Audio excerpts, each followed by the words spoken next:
Hey there, Elder Scrolls Legends fans. I am the Dead Broke Nerd, and today I'm going to be talking about 5 cards that I believe should be nerfed, and 5 more cards that I think Sparky Pants should look at for a buff. Let's get into it. Before we go any further, I just want to say one thing. Nerfs are always a contentious issue in the Elder Scrolls Legends community, and I wanted to remind everyone that these opinions presented in this video are just that. They're my opinions. I don't work for Sparky Pants, so of course this doesn't indicate any directional shift within the game itself. They just are sort of a talking point about the current environment. But I will say, if you have any issues with some of the things that I have to say in this video, I'd love to hear them. If you don't agree with some of the cards and my proposed nerfs or have other ideas for ways to nerf these cards, I'd love to hear about it in the comments. So don't forget, after you watching this video, tell me what you think about it. Now, the first card that we're going to present is probably the most obvious one, and the one that has been talked about the most as a problem in the current environment. It's Tullius's Conscription. So now this is an 11-cost action card. It summons one of each creature from your deck that costs 2 or less. Well, why is this a problem?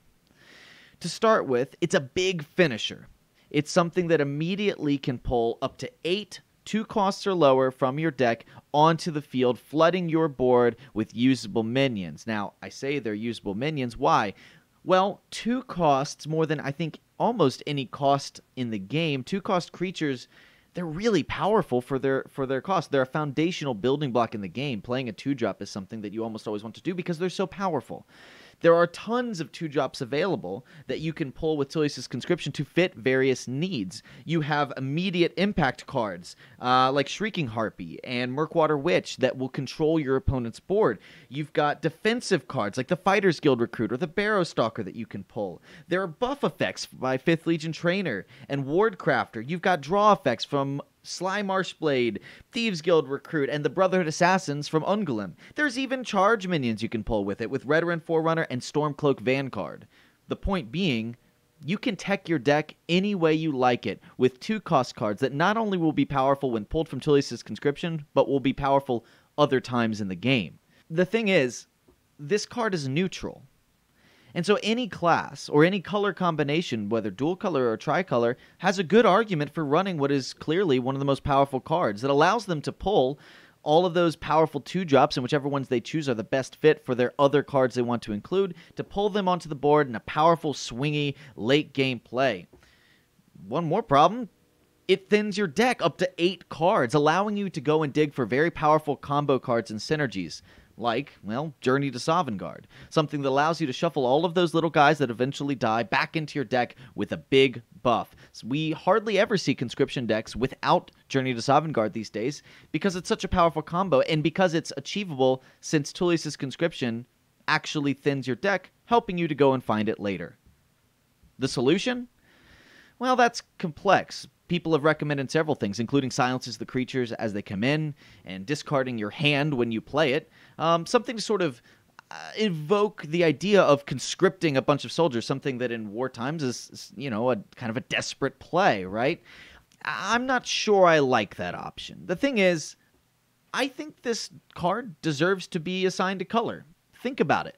Yellow has access to the majority of the token synergies, as well as the majority of the Imperial cards that are printed in Elder Scrolls Legends. General Tullius himself is a spell sword card. So by assigning this in conjunction with those very flavorful and similarly themed cards, you take it out of the hands of some of the most damaging classes, like Telvanni, who's using this with all of the high-tempo blue and green cards, as well as the defensive purple cards, especially Barrow Stalker, to devastating effect. Telvanni has plenty of other ways to play control, as we've seen with Nixox combo, and we've seen with hard control Telvanni, which has taken a big backseat because this Tullius's Conscription will beat it to the punch. By putting it in yellow, or better yet, Spell Sword, if you feel like it needs to go that way, you don't remove the card from play. It's still a powerful card, but you're going to be seeing it with more aggressive token synergies as a way to refill the board, or allow some of the maybe less control-y archetypes to have a powerful finisher that other classes don't have access to. So next up, we're going to talk about a card that is used widely in red aggressive decks, and that a lot of competitive players have labeled meta warping. So this is the Withered Hand Cultist. It's a 3-mana, 3/4 red card that says all actions cost 2 more. This creature is a big problem. The main thing is all actions cost 2 more. Well, in an aggressive red deck, you're running predominantly creatures. That's unlikely to affect you, and if you're running this card, you're likely going to supplement your creatures with items instead of actions, something that won't be affected by this.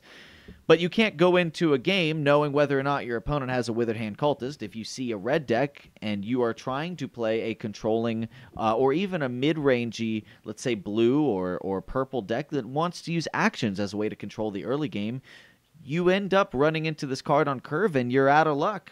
Game's almost over.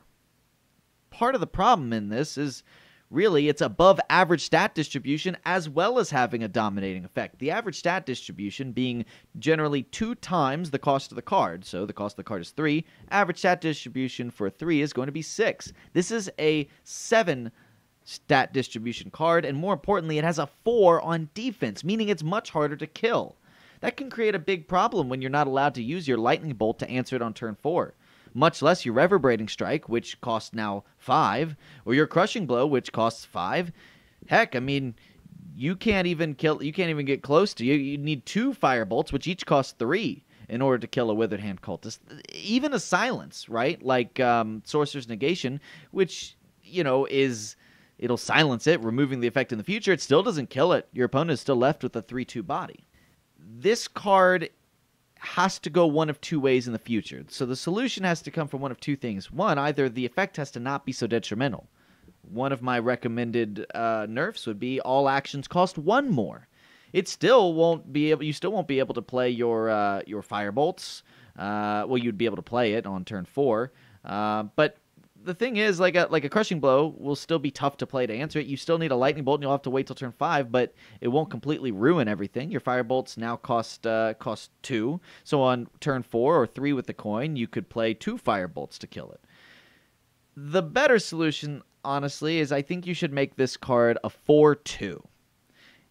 Just by forcing your opponent to spend all their mana playing a Firebolt to kill it, you still leverage a huge advantage. As an aggressive deck, you want your opponent to not play any creatures because you're going to play a ton of creatures on every turn. If you play this on turn 3 and then follow up, even if they kill it on turn 4 with 2 2-drops, you're still ahead on the board. This card is limiting design options. This card is limiting deck building because people can't play low-cost removal spells if they want to have a strong matchup. Or sometimes they do, and they just have to say, well, now this is a non-game because he hit the Withered Hand Cultist on turn 3 or even turn 2 with the Ring of Magic. I now cannot do anything. Thus, I can only play creatures, and if I'm in a deck that doesn't run a ton of creatures, I'm out of luck. Or if I draw my actions. This card is a huge problem. It's one of my least favorite cards in this game, and I really think this needs to be fixed. So, of course, solutions being change its stats up. If you want to take the average stat distribution of 6, make it a 4/2. That still allows you to play aggressive with it. If it sticks, it deals a little bit more damage. Or reduce its impact on the text to say all actions only cost 1 more. Okay, guys, the next card is going to be Cruel Firebloom. This is something I bet a lot of you didn't think I was going to talk about, but I consider this to be one of the most overpowered cards in the game, considering its cost. And that's important, right? A lot of times you won't look back and say, man, I lost because of Cruel Firebloom. You'll say, I lost because of that big creature he played, or that big combo he got off because the game went late. But Cruel Firebloom is a card that is allowing Telvanni and, sort of suboptimal assassin variants of Telvanni to get to that late game in a commanding position and for almost no resources remove your big threats, or you're either aggressive or defensive. So you might say, well, DBN, yeah, it's free, but it costs a creature. You have to blow up a creature. Yeah. Okay, let's talk about Telvanni's creatures for a second. Wardcrafter. All right, you attach a ward to something. Well, once you've attached a ward to something, the Wardcrafter itself isn't that valuable unless you put the ward on itself. The Wardcrafter itself is a 2/1. Might as well blow it up to deal 5 damage to a random creature. Shrieking Harpy comes down in shackles. That's an immediate impact card that you can then use the kind of worthless body attached to it to blow up something with Cruel Firebloom. even Blackhand Messenger, and really this is the best, like, optimal play, is Blackhand Messenger deals 2 damage to something that maybe even costs 7 defense. And then you Cruel Fire Bloom the Blackhand Messenger, blow it up, heal for 2, another 2 for the last gasp effect. You want Blackhand Messenger to die. We've even seen Balmor's Spymaster seeing play in these decks in order to provide yet another target for Cruel Fire Bloom and even come out on top. That's been an old school play, but the thing is, with all of these Conscription decks running around, this card is seeing inordinate amounts of play, and I think that even if it didn't see play, this card is in a spot that it needs to be dealt with because it is significantly more valuable at 0 cost than other 0 costs that are comparable to it. Now, part of the problem, I must admit, is Goblin Skulk. Goblin Skulk being played, and that's why I specifically referenced Telvanni and Assassin, because Goblin Skulk is a green card that allows you to, when it attacks face or deals damage to your opponent's face, it pilfers and tutors a 0 cost card from your deck. Well, if the only 0 cost card in your deck is Cruel Fire Bloom, then you pull a Cruel Fire Bloom. Well, you can even detonate the Skulk if you need to, but usually the Skulk is going to sit around, and using Cruel Fire Bloom on other cheap guys that you bring in removes the thing and creates a loop of Goblin Skulk pulling Cruel Fire Blooms. The other downside to Cruel Fire Bloom, in theory, is that it hits a random enemy creature. Well, okay, what if your opponent only has 1 creature? Then it only hits 1 creature. What if your opponent has 2 creatures, and one of them has 2 defense? Blackhand Messenger comes down, zaps the one with 2 defense, and then you Cruel Fire Bloom to blow up the other one. This is too good for its cost. Compare it to other 0 cost cards like Curse and Suppress, which are probably the best other 0 cost cards. You know, compare this to a Vardvark experiment, for God's sakes. This thing is ridiculous, and it needs a nerf. So the solution: how do we make this better? Well, I've got a couple thoughts on that. One, probably the worst solution would be increasing its cost to 1. I think it would cease to see play.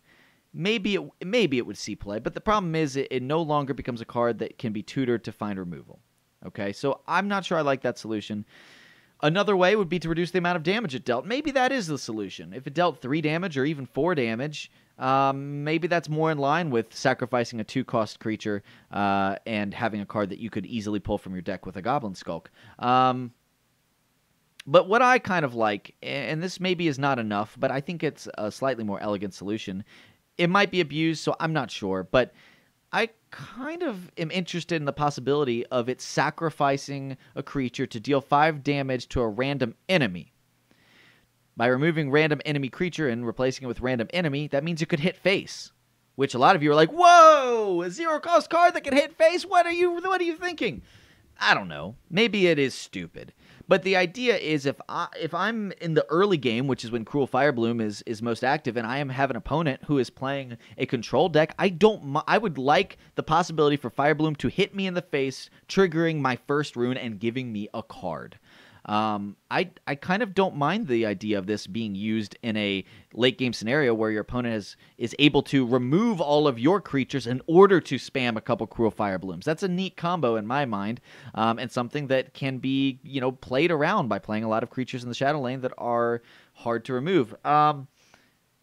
Let me know what you think about that. I'm interested to hear your thoughts on the best way to deal with Cruel Fire Bloom, or even if you disagree and you think Cruel Fire Bloom is not a problem, well, I'm happy to hear that. I think Cruel Fire Bloom is not I don't think it's broken compared to some of the other cards we're going to talk about, but I think it is massively overpowered for its cost. Okay, guys, let's talk Sower of Revenge. This was a monthly card of March 2017 that, unlike a lot of other monthly cards, made an immediate impact. This thing is bonkers. Now, it is a dual color only card, so only Warrior has access to it, although Redoran also has access to it, being a tricolor that includes the Warrior colors. I am of the personal opinion that this card is too good for an aggressive deck. Why? Well, first off, at 5 mana, that's probably the top of your curve in an aggressive deck. But what it does is it places down a 5 attack minion and 5 defense, so it is average stat distribution, that is guard, being it protects your other aggressive threats that you've established by that point of the game, and hopefully will protect them long enough for them to hit your opponent's face on the next turns, resulting in a victory. It also then has a last gasp, so when it dies, it deals 5 damage to your opponent. So if I want to get at my opponent's cards that are threatening me, I have to go and kill this guy first. Well, crap. By turn 5, well, I'm almost dead, right? Okay, I have to go and kill this guy. I'm going to lose 5 if I want to do that. And I'm going to lose the creatures or whatever action spells I needed to kill this in the first place. It effectively says, oh, you want this, either you kill this and immediately take 5 damage, or you leave it and take 5 damage for every turn afterwards from it attacking. Oh, and if you leave it around, you're not going to be able to touch my other creatures.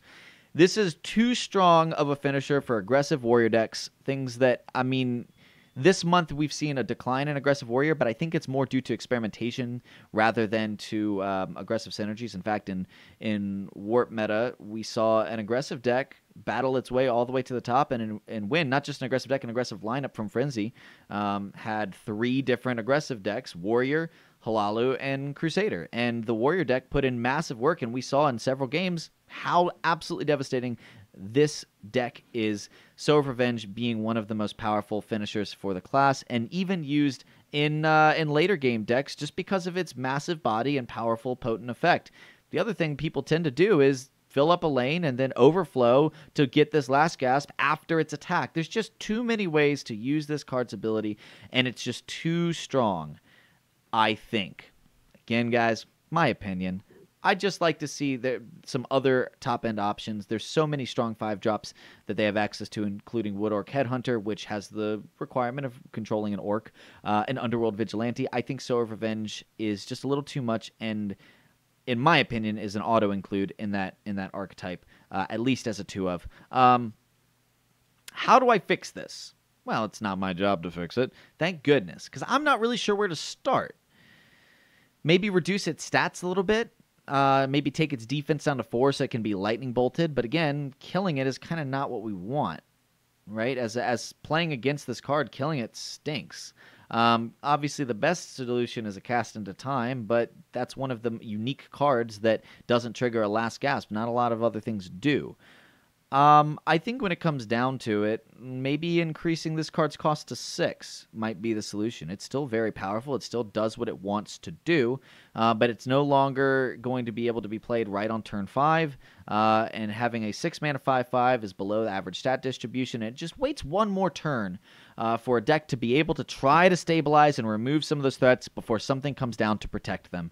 I'm interested to see what you guys think might make Sower of Revenge just a little bit more approachable instead of being such a powerful and potent game finisher for a deck that already is extremely strong. Okay, last but not least is a card that anyone who's hung out in my stream knows I absolutely despise. This is the Hallowed Death Priest. It's a 5-mana purple card with 3 attack, 5 defense, and it says summon. Transform the highest cost creature in your opponent's hand into a Shriveled Mummy. Shriveled Mummy is a 2/2 card that is blank. Alright. This card is all kinds of messed up for several different reasons. One, this is one of 2 cards, I believe, that actually messes with your opponent's hand. The other one being Gentleman Jim Stacy, a card that I think is very elegantly designed for hand destruction. This card, however, is a non-unique, unlike Gentleman Jim Stacy, so you can run 3 of these. It has a 5 defense on a 5 cost body, which despite its below average stat distribution, you would rather have a higher defense in those situations, so it trades with more things. And then you talk about the fact that its summon has no counterplay. Guys, you cannot play around this card. Why? You can't control what you draw. If somebody plays this on turn 5 in a control mirror, and you happen to have your precious 1 copy of Odoving in your hand, well, screw it. It's a mummy now. And there's nothing you can do about it. There's no way to counter this play. There's no way to stop its effect from going off. And there's no way to undo the damage that's been done. And consider that times 3, because it can do it 3 times in a game. turning your powerful minions that you want to establish to combat the tempo or to press your advantage, well, they are worthless creatures that are easily removed by all sorts of kill cards like Firebolt, Sorcerer's Negation, and Blackhand Messenger, and all this. There's a plethora of things that do at least 2 damage to a creature. This card is a disaster. It creates, even though this card is not broken, as in this card is not ruining the metagame. I want to be clear on that. I'm not of the opinion that this card is ruining the metagame. I think this is a card that ruins fun. This creates the worst negative play experience that you can have, namely, I can't play my cards. I can't really say much more about this. I think this is a terrible card. I think this card should never have been printed, and I think it's a big mistake, and I never want to see Sparky Pants go further in this direction. This card should be deleted from the game, but since I said nerfed at the beginning of the video, here are my thoughts on how to nerf it. Make it a unique. Make it a one-of. Because at least in that situation, you don't get to see it 3 times per game, and more importantly, your opponent will only see it 1 in every 50 cards or 1 in every 75 cards. And once it's played, well, it sucks, but that's the last of it. Unless, of course, they can pull it back with something else like a Soul Tear. But in which case, you say, all right, well, I know it's in there. I know it's been played. I know Soul Tears might be a possibility, or a buffed Odin or a Necromancer. My other solution is go the route of Gentleman Jim Stacy and say, all right, when you play this, it would say summon. Your opponent chooses a creature in their hand, turn it into a shriveled mummy. Because all of a sudden, there's counterplay. All of a sudden, you say, well, I'm playing against a control-y purple deck. They might be running Hallowed Death Priest. Maybe I should hold on to that, I don't know, Fighters Guild recruit a little bit longer to protect my Odiving from getting turned into a mummy. And instead, I can turn my Fighters Guild recruit into a mummy.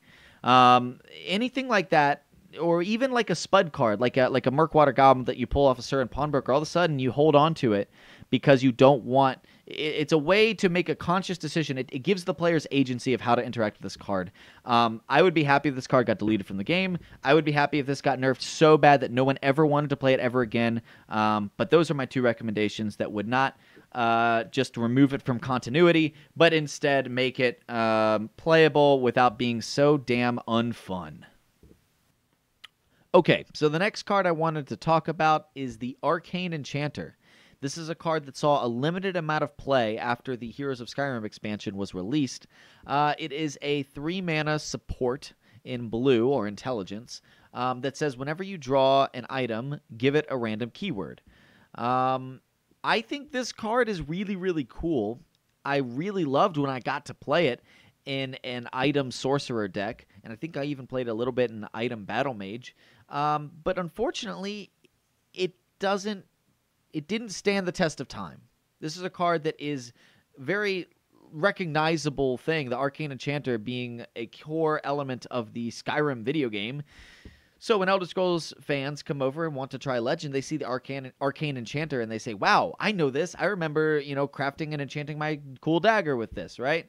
It's a foundational element of the crafting system in Skyrim, and so it has a card in the Skyrim set. The problem is, it's not very good. Like I said, it hasn't stood the test of time because in this day and age, with the fast aggro decks that we have, as well as the conscription builds that even though they're playing for the late game, they've got a lot of very strong tempo early game minions, wasting 3 mana to put down effect that you may not even get off for several turns, being you have to actually draw an item, of which you run very few items in your deck, and unless you can instantly pair it with something like a Crown Quartermaster or the much worse, Dunmer Nightblades, there's not a lot that actually puts items in your hand directly, so you're left hoping that you draw them.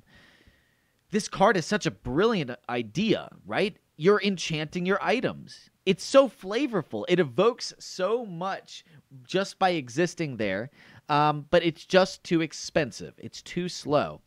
Compare this with something like the Brotherhood Sanctuary, which is a 1-cost green support that has a very powerful blanket effect that's much easier to pull off and more potent than this. And yet that card is only 1 mana. I would love to see the arcane enchanter come down to 2 mana or 2 magicka, maybe even 1, which might encourage its use as a way to dish out keywords in an item-heavy deck. Next up is one of 2 cards that I wanted to talk about that came out in the Heroes of Skyrim expansion, which don't stand up to some of the cards that are themed alongside them from other classes. This is the Warrior's Fury. It is a 3-mana warrior-exclusive card that says, give a random creature and item in your hand +2/+2. This card sees almost no play. And that kind of stinks compared to you have the Mage's Trick, which saw a decent amount of play in Control Mage, and if Control Mage ever comes back, it may see a revival there. You have the extremely powerful Crusader's Assault. This card just, well, it doesn't quite stand up. I'd love to see that stand up. I love all of those cards. Even the Assassin's Ritual sees a limited amount of play, although it's a very niche card. This card just, it doesn't show up. And that's too bad. I'd like to see it be better. I'd like to see it sort of brought up at least to a niche viability of some of those other things. There's just not a lot right now in Warrior that benefits from the loss of tempo for a later advantage of +2/+2. And you have to actually have a creature and an item in your hand when you play it. So that means you have to play creatures and you have to play items. I just think that this card is, for 3 mana, it's just not doing enough. What do I think would make this card better? I have a couple thoughts on that. One, the basic idea is reduce the mana cost. That's a really easy thing to do. Take this down to a 2 mana cost, and all of a sudden you have it's a loss of tempo because you don't play a creature, but you do basically get 4/4 of stats for 2 spread across future investments. That's not bad. Another interesting concept here would be to give it prophecy. Hear me out. A lot of people argue against the inclusion of more prophecy cards, and most of the time that's true because prophecy tends to be removal. Prophecy also tends to be creatures, and both of those things can heavily disrupt the flow of the game. But imagine this card being hit on a 1st or 2nd rune prophecy, and giving a creature in your hand, a big guard minion, or perhaps a steel scimitar, +2/+2. It doesn't actively affect your opponent's turn, but it does increase the strength of your next turn to be able to follow it up. My concern with that would be there's the Stand Watch card out of yellow that, as a prophecy 2 mana card, it gives a creature guard and draws a card. That card sees no play. But I think this, with its sort of being in Warrior, which wants to have a pretty strong tempo, I think giving it prophecy would give you another way to play it, and on the occasion that you would see it, it would be really nice, because on your following turn, you got to have a free 4/4, but it won't happen every time. It's a risk-reward kind of balance that I think is good to implement without making this card instantly an auto-include. So this is the second card I was referring to. We've seen the Warrior's Fury, we've mentioned the Crusader's Assault and the Assassin's Ritual. This is the Spell Sword Summoning. I was pretty disappointed with this, and although it has seen limited play earlier on in the existence of this game in like token Spell Sword, I just think this card needs a boost because it just doesn't stand up to some of those other cards. Summoning a random 1-cost creature in each lane for 3 magicka isn't terrible, but consider that I could play a 1 magicka Scouting Patrol and get 2 1-costs. So for the purposes of tokens, where you want to have a lot of guys and buff them, Spell Sword Summoning doesn't do enough. Consider also that Spell Sword Summoning summons random 1-cost, so while they could be a better stat distribution, probably on average a 1/2 1-cost compared to the 2 1/1s that go in Scouting Patrol, you can't rely on them being any specific color, which unfortunately penalizes you when you want to play something like Imprison. That's only one of the downsides to it. The other thing is just simply you're paying 3 mana for the cost of 2 1-cost cards. So it's kind of a bad bargain, especially considering you can't predict what you're going to get. The solution, well, you could take it down to 2 Magicka, or you could slap Prophecy on it, which could be interesting, considering it would be a fun alternative to something like Midnight Sweep. But actually, I would just like to see this card be more powerful. I'd like to see this be a powerful card, especially considering Spell Sword has very limited card draw options outside of tokens, and it hasn't been able to swing a viable control deck, at least not consistently. It would be cool to see Spell Sword summoning be summon a random 2-cost creature in each lane. Now, I know I just got over talking about how many powerful 2-cost creatures there are in this game, but when they're random, is that really that big of a deal? There are plenty of bad 2-cost creatures just as much as there are good 2-cost creatures, and the chance of you getting 2 great 2-cost creatures is there. It's also just as likely to give you 2 garbage 2-cost creatures, but that would reduce the impact of getting 2 garbage 1-cost creatures, so I'm all for it. I think Spellsword summoning could go up to summon a random 2-cost creature in each lane and not be overwhelmingly disruptive in the environment, but instead make Spellsword be viable to play. Give people a reason to want to go and play Spellsword. Okay, let's talk about High Hrothgar. This is my final card that I would like to see buffed among several cards, and there's more than 5 that I think would be a good candidate to buff that would hopefully mix up the environment without having to add new cards, a tool that I think developers should employ. But I think High Hrothgar is an excellent candidate. Why? It caters to a very niche deck type that, quite frankly, is not very good unless this card is on the field. The problem? This card is a one-of. It's unique. Now, I fully understand it's unique because High Hrothgar is a place. It's a unique place. Totally get that. But it really sucks to play this for an entire 4 mana with a loss of tempo afterwards because you want to play a really cool Portcullis or Lurking Mummy deck, and then have your opponent immediately blow it up with a Shadowfen Priest. It completely removes the point of this deck, which is already going to be slow, and quite frankly, memey. So let's go all in on this memey deck, which is probably not going to take too many games off of a Telvanni Conscription deck, and let's decide how we can make this better. Well, it's really simple. If you want High Hrothgar to actually be useful in the age where support removal is aplenty, go ahead and do this. 4 mana. Maintain its unique status, maintain its text, and say indestructible. I don't know much about the lore of High Hrothgar. If High Hrothgar was ever conquered or destroyed, maybe that's not a good option. I think that making it a 3-of would be great, but then you'd have to change the name because it's no longer a unique place, and I'm all about theme.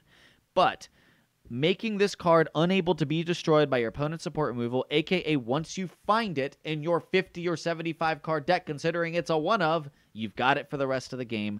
I don't think that would be an unreasonable choice, considering you have to play niche creatures to get value out of it. That's what I would love to see from High Hrothgar, and then maybe it might be a little bit more viable. I love the card, and I really would like to see decks based around it be more successful. Now, guys, I've talked about these 5 cards that I want to see nerfed, and I've talked about 5 cards I want to see buffed. What are some cards that you want to see nerfed, or some cards that you want to see buffed? We've talked about some of my proposed changes. What are some of the changes you'd recommend?